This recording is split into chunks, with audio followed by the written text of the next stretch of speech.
Welcome students, कैसे हैं आप सभी लोग। आपका अपने चैनल क्विक स्मार्ट टिप्स में बहुत बहुत स्वागत है।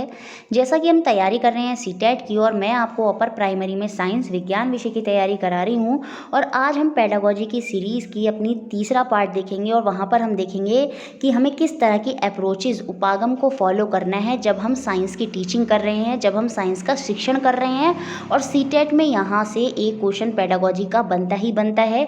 तो हमें ध्यान से देखनी है कि किस किस तरह की अप्रोचेज़ हम अलग अलग समय पर प्रयोग करेंगे बच्चों को जब हम साइंस की टीचिंग कर रहे होंगे। देखिए, अभी तक अगर आपने एनसीईआरटी के जो मैंने सारे टॉपिक पढ़ाए हैं उनकी सीरीज़ नहीं देखी, प्रीवियस ईयर की सीरीज़ नहीं देखी, तो डिस्क्रिप्शन बॉक्स में लिंक है। और नोट्स के लिए आप हमसे टेलीग्राम पर जुड़ सकते हैं, वहाँ पर इनकी PDF फाइल मिल जाएगी ताकि आप अच्छे से अपने नोट्स प्रिपेयर कर सकें। तो आइए शुरू करते हैं आज की क्लास। देखिए, आज की क्लास में हम पढ़ेंगे उपागम क्या होता है, अप्रोच क्या होता है।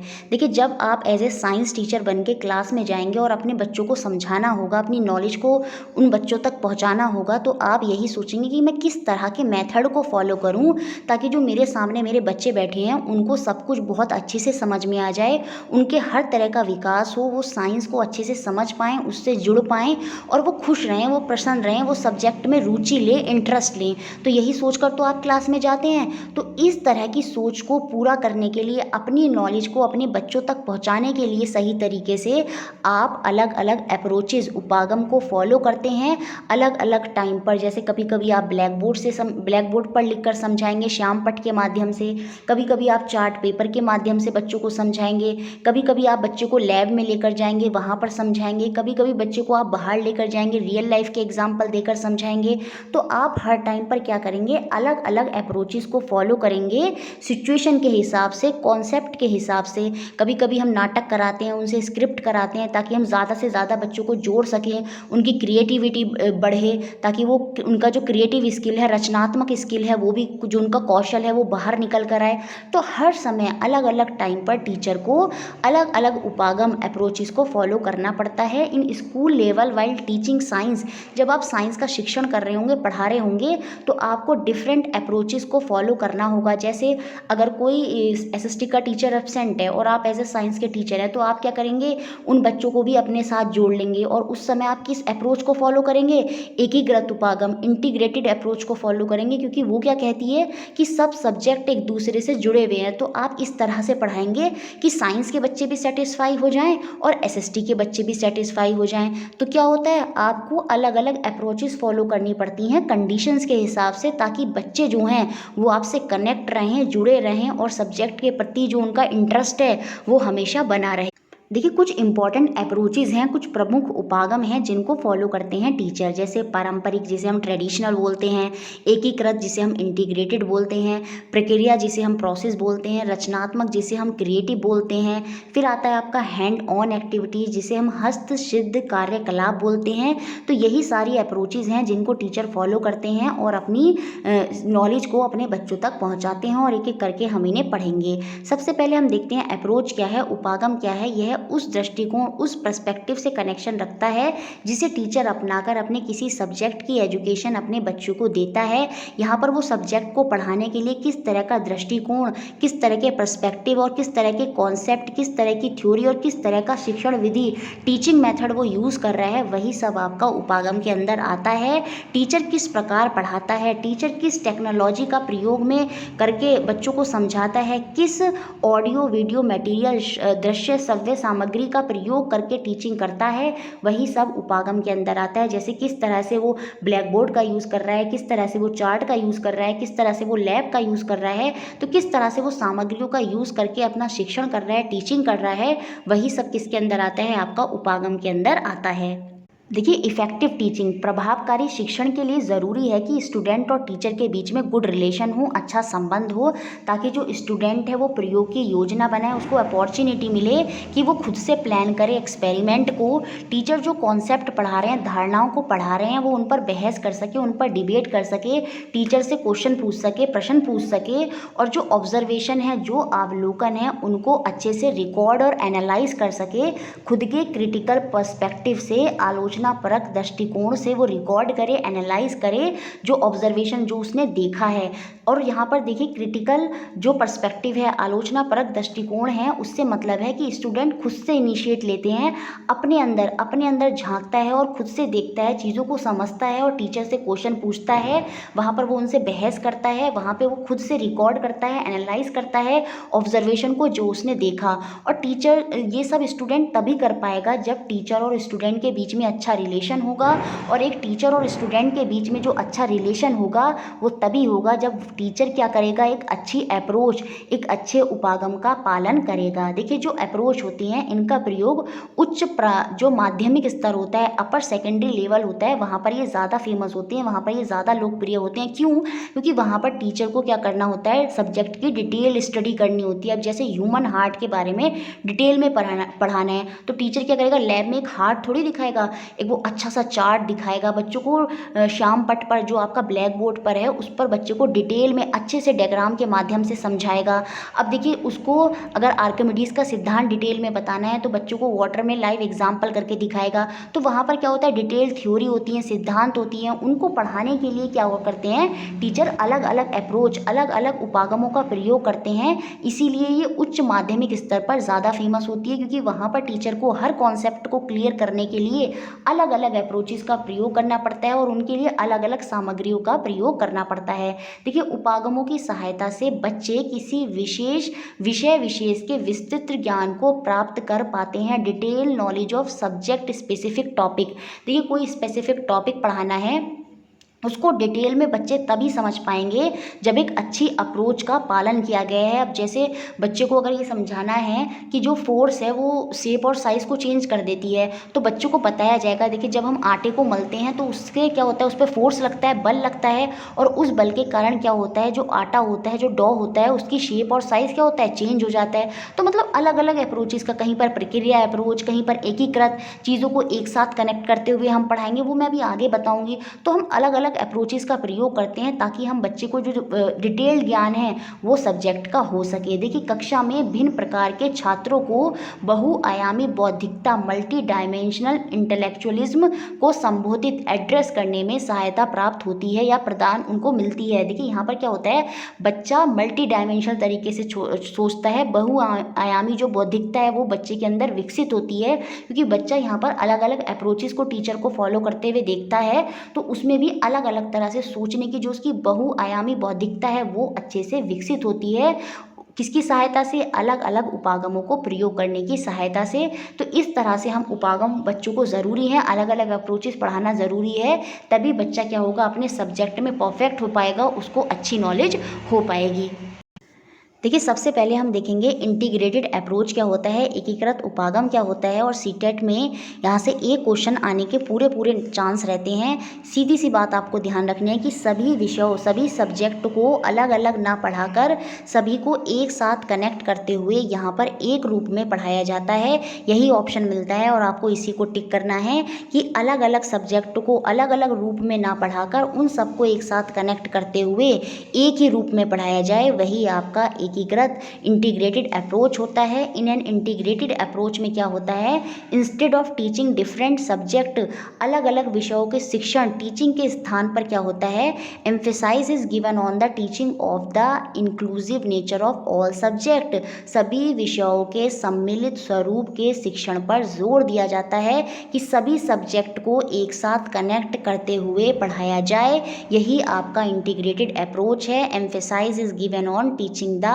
Inclusive nature of all subject, जैसा कि होता भी है जब आप प्राथमिक स्तर पर होते हैं तो वहाँ पर साइंस कोई एज अ सब्जेक्ट नहीं होता, उसको अदर सब्जेक्ट जैसे एनवायरमेंटल स्टडीज़, पर्यावरण के माध्यम से या एसएसटी के माध्यम से ही उसको पढ़ाने की कोशिश करी जाती है। तो वहाँ पर प्राथमिक स्तर पर किस चीज़ का फॉलो हो रहा है, एकीकृत उपागम का फॉलो हो रहा है, इंटीग्रेटेड अप्रोच का फॉलो हो रहा है, क्योंकि वहाँ पर साइंस तो सब्जेक्ट नहीं है और सब्जेक्टों को कनेक्ट करते हुए एक सब्जेक्ट के रूप में ही उसको पढ़ाने की कोशिश कोशिश की जाती है।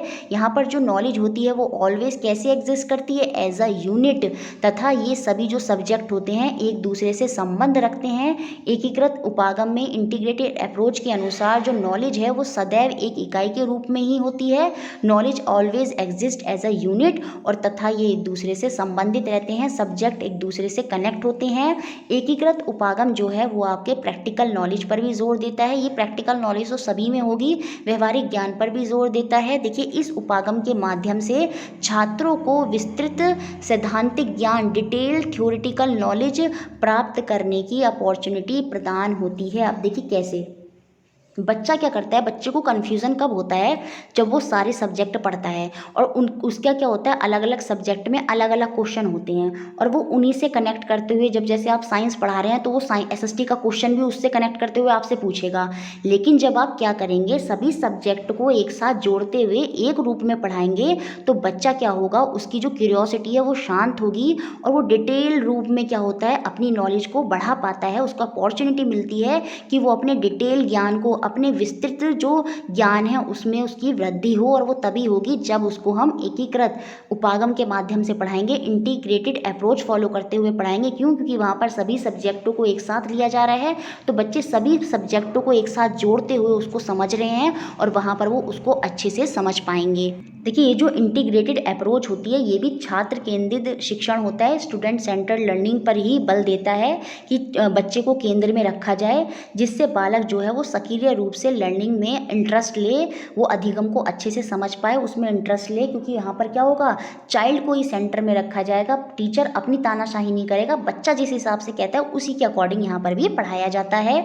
उच्च प्राथमिक स्तर पर, अपर प्राइमरी लेवल पर विज्ञान को एक संगठित विषय, कंसोलिडेटेड सब्जेक्ट के रूप में पढ़ाया जाए, इसी पर बल दिया जाए। ये नहीं कि बच्चों को जीव, भौतिक और रसायन विज्ञान, फिजिक्स, केमिस्ट्री, बायोलॉजी अलग अलग करके पढ़ाए जाए, नहीं, बच्चे को इंटीग्रेटेड, एकीकृत के रूप में पढ़ाने की कोशिश करनी चाहिए। लेकिन अभी क्या होता है, कुछ स्कूलों में अलग अलग तरीके से पढ़ाते हैं, लेकिन हमें फोकस किस पर करना चाहिए कि बच्चे को एक संगठित रूप में, कंसोलिडेटेड सब्जेक्ट के रूप में ही साइंस को अपर प्राइमरी लेवल पर, उच्च प्राथमिक स्तर पर पढ़ाना चाहिए। इस उपागम में जो करिकुलम है, जो पाठ्यचर्या है, वो सीखने वाले को पर्याप्त अवसर मुहैया करवाए, मतलब उसको अपॉर्चुनिटी मिले कि वो अलग अलग चीज़ों को सीखे, ताकि जो उसकी साइंटिफिक लिटरेसी है, वैज्ञानिक साक्षरता है, वो उसको आसानी से प्राप्त हो सके।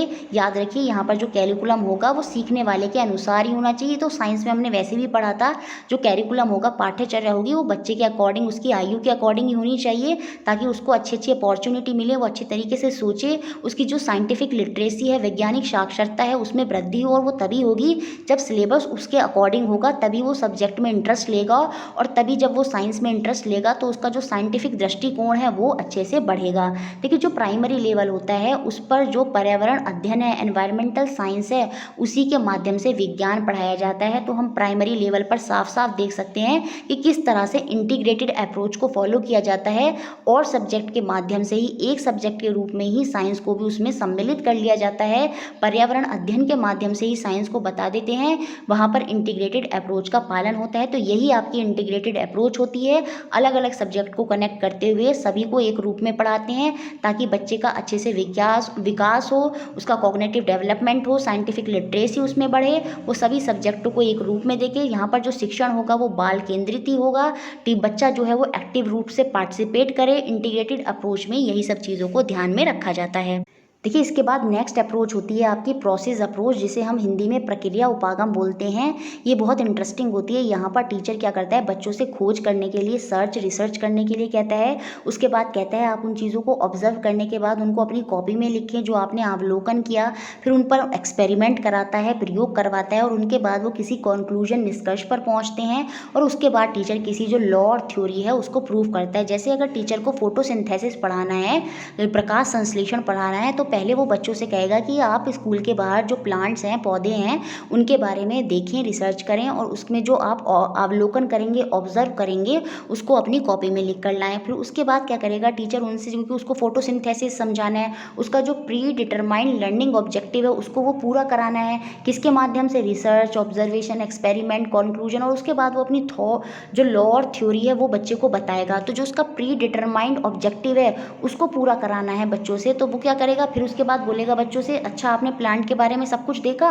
उसके बाद वो एक प्लांट को क्या करेगा, जैसे अगर वो गमले में लगा हुआ है तो उसको क्लास में रखवा लेगा 2 दिन के लिए, और वो देखेगा 2 दिन बाद उस पर वो निष्कर्ष पर पहुंचेंगे क्या, कि वो मुरझा गया। फिर वहाँ से टीचर उनको समझाएगा कि जो प्लांट होते हैं वो सन की प्रेजेंस में अपना भोजन बनाते हैं, फूड बनाते हैं, और इसी प्रोसेस को हम फोटोसिंथेसिस कहते हैं। और इसका जो डेली लाइफ में वो क्या उपयोग है, फोटोसिंथेसिस के टाइम जो होता है वो ऑक्सीजन को रिलीज करते हैं और उसी ऑक्सीजन को हम लेते हैं। तो इस तरह से प्लांट कितने इंपॉर्टेंट है। तो यहाँ पर टीचर ने क्या करा, उनको फोटोसिंथेसिस भी समझा दिया और बच्चों का इंटरेस्ट जो है वो भी बना रहा, और जो उसका ऑब्जेक्टिव था उसने वो भी पूरा कर लिया। किसके माध्यम से, पूरी एक प्रक्रिया फॉलो करते हुए, एक प्रोसेस को फॉलो करते हुए। यही आपकी प्रक्रिया अप्रोच होती है। यहाँ पर रिसर्च होती है, ऑब्जर्वेशन करते हैं, एक्सपेरिमेंट करते हैं, फिर किसी लॉ और थ्योरी को प्रूव कराते हैं, और उनका डेली लाइफ में क्या प्रयोग है, इन सब चीज़ों को ध्यान में रखते हुए जो टीचर है वो पूर्व निर्धारित जो उसके शिक्षण अधिगम है, प्री डिटरमाइंड लर्निंग ऑब्जेक्टिव है, जो उसने पहले से डिटरमाइन किया है कि अच्छा आज मुझे बच्चे को फोटोसिंथेसिस पढ़ाना है, तो उसको प्राप्त करने के लिए वो क्या करता है, अपने स्टूडेंट पर इन सब का प्रयोग करता है। यही आपकी प्रोसेस अप्रोच होती है। देखिए, इसके बाद नेक्स्ट अप्रोच आती है क्रिएटिव अप्रोच, रचनात्मक उपागम। और यहाँ पर जो वेरियस थ्योरीज होती हैं, विभिन्न सिद्धांत होते हैं, उनको क्लियर करने के लिए हम क्रिएटिव अप्रोच का पालन करते हैं। यहाँ पर जो फोकस होता है, जो विशेष बल होता है, वो अनुभवी अधिगम पर होता है, एक्सपेरिमेंटल लर्निंग पर होता है, गतिविधियों पर, एक्टिविटीज़ पर सबसे ज़्यादा फोकस किया जाता है। बच्चों को एक्सपेरिमेंट करके बताए जाते हैं। उससे क्या होता है, बच्चों की जो कल्पना शक्ति होती है, इमेजिनेशन होती है, वो विकसित होती है। बच्चों के दिमाग में नए नए आइडियाज़ आते हैं और वो अलग अलग तरह की क्रिएटिविटी, जो उनकी जो रचनात्मकता सोच है, क्रिएटिव स्किल है, वो कहीं ना कहीं विकसित हो जाता है। तो यहाँ पर थ्योरीज को बताने के लिए एक्सपेरिमेंट का प्रयोग किया जाता है। जैसे एसिड बेस को बताने के लिए, जैसे हमने बताया था जो हल्दी होती है उस पर अगर एसिड को डाला जाता है तो कोई कलर चेंज नहीं होता, लेकिन बेस को डाल देते हैं तो उसका कलर रेड हो जाता है। तो उससे क्या होगा, बच्चा खुद से फिर क्या होगा, हल्दी की जगह कुछ और लेगा। तो वहाँ पर बच्चों के दिमाग में नए आइडियाज़ आएंगे, वो क्रिएटिव स्किल जो है वो उनकी अपनी डेवलप होती है। तो यहाँ पर एक्टिविटी, एक्सपेरिमेंट पर फोकस किया जाता है ताकि जो बच्चे की रचनात्मक सोच है, क्रिएटिव स्किल है, वो डेवलप हो सके। देखिए, बच्चों को विज्ञान सीखने की प्रक्रिया में सक्रिय रूप से शामिल करना होता है, एक्टिवली इन्वॉल्व किया जाता है, रोल प्ले, नाटक वगैरह कराकर। जैसे कोई प्रोजेक्ट कार्य दे दिया जहाँ पर बच्चे एक साथ इन्वॉल्व हो रहे हैं, उससे क्या होता है, बच्चों की जो क्रिएटिव स्किल है वो बाहर निकल कर आती है। उनको एक्टिव रूप से पार्टिसिपेट करवाया जाता है, वो खुद वहाँ पर इन्वॉल्व होते हैं बच्चे, तभी उन चीज़ों को वो अच्छे से समझते हैं और उनकी जो क्रिएटिव स्किल है वो भी बढ़ पाती है। इससे बच्चों की क्या होती है, जब ये सब चीज़ें वो करते हैं तो उनकी सीधी सी बात है, कल्पना शक्ति, जो इमेजिनेशन है वो विकसित होती है। और जो वैज्ञानिक वृद्धि है, साइंटिफिक ग्रोथ है, उसको जागृत करने के लिए ये बहुत ही आवश्यक है। अगर हमें बच्चों को वैज्ञानिक ढंग से सोचने के लिए मजबूर करना है, उनकी जो वैज्ञानिक साक्षरता है उसको बढ़ाना है, साइंटिफिक लिटरेसी को, तो हमें उनके अंदर क्रिएटिव अप्रोच को के माध्यम से, ये हम किसके माध्यम से कर सकते हैं, क्रिएटिव अप्रोच, रचनात्मकता के माध्यम से कर सकते हैं। एक्सपेरिमेंट कराएं, एक्टिविटीज़ कराएं, बच्चे उससे सोचेंगे, इमेजिनेशन करेंगे और उनका जो क्रिएटिव स्किल है वो ऑटोमेटिक बढ़ जाएगा। उनसे नाटक भी कराए जाएं, रोल प्ले भी कराए जाएं, जैसे सेव ट्री, सेव वाटर, बहुत सी चीज़ों पर। उससे भी क्या होता है, बच्चों का जो क्रिएटिव होता है, वो क्रिएटिवनेस होती है, वो बाहर निकल कर आती है। तो यही है आपका क्रिएटिव अप्रोच। देखिए, नेक्स्ट अप्रोच होती है आपकी हैंड ऑन एक्टिविटीज़, हस्त सिद्ध क्रियाकलाप। ये सबसे अच्छा माध्यम है, सबसे अच्छा मेथड है जब हमें बच्चों को साइंस से जोड़ना होता है, विज्ञान से बच्चों को जोड़ने के लिए सबसे अच्छा मीडियम होता है। यहाँ पर टीचर जो है बच्चों को एक गतिविधि दे देगा, एक ऐसी एक्टिविटी दे देगा जिसे बच्चे स्वयं से करेंगे और उसके बाद उसका खुद से करने का प्रयास करने के बाद उसकी एक रिपोर्ट तैयार करते हैं। यहाँ पर टीचर बोलता है कि आप इस एक्टिविटीज़ को करें और इस एक्टिविटीज़ के बाद जो आपने ऑब्जर्व किया, अवलोकन किया, उसकी एक रिपोर्ट बनाकर लाइए। यही आपकी हैंड ऑन एक्टिविटीज़ होती है। ऐसा ही बच्चे को करने को कहा जाएगा। देखिए, जैसे टीचर ने एक एक्टिविटीज़ दे दी कि आप जाइए, एक बॉटल लीजिए, बॉटल के ऊपर के सिरे को काट दीजिए और उसमें पानी भरिए। उसके बाद क्या करना, आप मिट्टी लेके आना और उस मिट्टी, बहुत सारी मिट्टी ग्राउंड से लेकर आना और उस मिट्टी को उस बॉटल के अंदर डाल देना और फिर जो जो चीज़ आप देखेंगे उसको रिपोर्ट बनाकर लिख कर लेकर आइए। तो यहाँ पर टीचर ने क्या करा, एक गतिविधि दे दी। तो बच्चे क्या करेंगे, स्वयं से जाकर मिट्टी लेकर आएंगे, खुद से पहल करेंगे और उस एक्टिविटी को करने का प्रयास करेंगे। यहाँ पर बच्चा खुद से करता है, टीचर सिर्फ क्या कर रहा है, मार्गदर्शक की तरह कार्य करता है। इनिशिएटिव, पहल कौन कर रहा है, बच्चा कर रहा है। उसके बाद क्या करा, जब बच्चे उस मिट्टी को लेकर आए, उनको पानी में डाला और उनको कुछ रिपोर्ट भी लिखनी है, तो बच्चों ने क्या देखा, थोड़ी देर बाद जो पत्थर थे वो नीचे रह गए, जो चिकनी जो उसमें रेत था वो उसके ऊपर आ गया, उसके ऊपर एक और मिट्टी की परत उसमें आ गई, क्लेट सॉइल आ गई। उसके बाद उन्होंने देखा उसमें पानी है, और उसके बाद उन्होंने देखा पानी के ऊपर जो उसमें मिट्टी में थोड़ा बहुत कचरा वगैरह था, जैसे पेड़ पौधे के तिनके वगैरह थे, वो पानी के ऊपर तैर रहे थे। तो यही सब बात वो क्या है, बच्चे लिख कर लेकर आए, उन्हीं की एक रिपोर्ट बनाकर लेकर आए। तो इस तरह से बच्चों ने क्या करा, खुद से पहल की, खुद से कार्य करने की कोशिश की, और उसके बाद टीचर उनको समझाएगा कि देखिए, बच्चा दिखाएगा, अरे बच्चे आपने ये क्या करके दिखाया, ये तो सेम ऐसा बुक में सॉइल के चैप्टर में लिखा है। देखिए सॉइल में लिखा हुआ है कि कैसे, देखिए जब जब हमें सॉइल की अलग अलग लेयर को देखना होता है तो सबसे नीचे पत्थर होते हैं, और वही इसमें है एक्टिविटी में, सबसे नीचे जो है मिट्टी के जो मोटे मोटे पत्थर थे वो नीचे आ गए, और उसके बाद जो है बालू, जो सैंड है वो रेत आ गई, उसके बाद उसमें चिकनी मिट्टी क्लेट सॉइल आ गई, उसके बाद इसके ऊपर पानी है, और उसके ऊपर जो ये तिनके वगैरह, ये छोटे मोटा कचरा पड़ा हुआ है पानी के ऊपर जो तैर रहा है, वो आपका क्या है, ह्यूमस है। तो इस तरह की एक्टिविटीज़, हैंड ऑन एक्टिविटीज़ के माध्यम से हम बच्चों को समझाने की कोशिश करते हैं। टीचर सिर्फ बच्चों का मार्गदर्शन करता है। तो यहाँ से ये पता चलता है, यह जो उपागम है, यह जो अप्रोच है, वो principle of learning by doing, खुद से करके सीखने के सिद्धांत पर आधारित है। स्वयं से करके सीखने से क्या होता है, छात्रों को विज्ञान के जो मूलभूत फंडामेंटल प्रिंसिपल होते हैं वो स्पष्ट रूप से उनको समझ में आते हैं, और जो आगे चल के उनको डिटेल लर्निंग करनी है उनके भी उनको अपॉर्चुनिटी मिलती है, उनका अवसर मिलता है। क्योंकि जब वो उनको बेसिक लेवल पर, फंडामेंटल लेवल पर प्रिंसिपल को समझेंगे, तभी वो आगे चलकर उनकी डिटेल नॉलेज कर पाएंगे। याद रखिए, जो हैंड ऑन एक्टिविटीज़ है ये किस पर आधारित है, लर्निंग बाय डूइंग। यहाँ पर बच्चे खुद करके सीखते हैं, खुद एक्टिविटी करते हैं, पहल खुद करते हैं, टीचर सिर्फ मार्गदर्शन करता है, और बाद में टीचर उनको समझाता है जब वो रिपोर्ट बनाकर लाते हैं। तो ये होती है आपकी hand on activity. I hope आपको ये सारी एक्टिविटीज़ समझ में आ गई होंगी, सारे अप्रोच समझ में आ गए होंगे। अगर अच्छे लगे हैं तो प्लीज़ लाइक ज़रूर करना है, शेयर सबसे ज़्यादा करना है, और इसी तरह हमारे साथ जुड़े रहिए। Thank you for watching.